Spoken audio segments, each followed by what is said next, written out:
semua rencana terbaik suatu bangsa tidak ada artinya kalau tidak dapat diimplementasikan.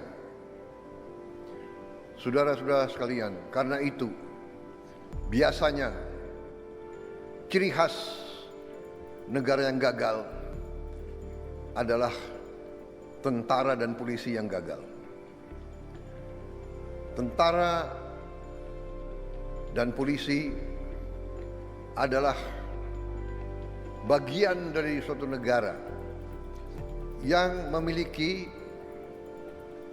suatu kekuasaan khusus.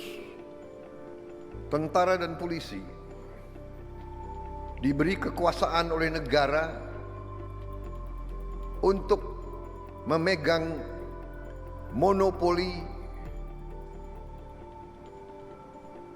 fisik, monopoli senjata.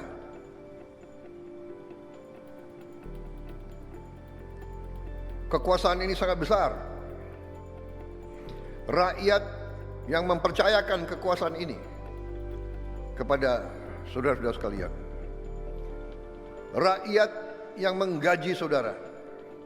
Rakyat yang melengkapi saudara dari ujung kaki sampai ujung kepala. Rakyat yang memberi makan kepada tentara dan polisi. Dan rakyat memberi kuasa kepada tentara dan polisi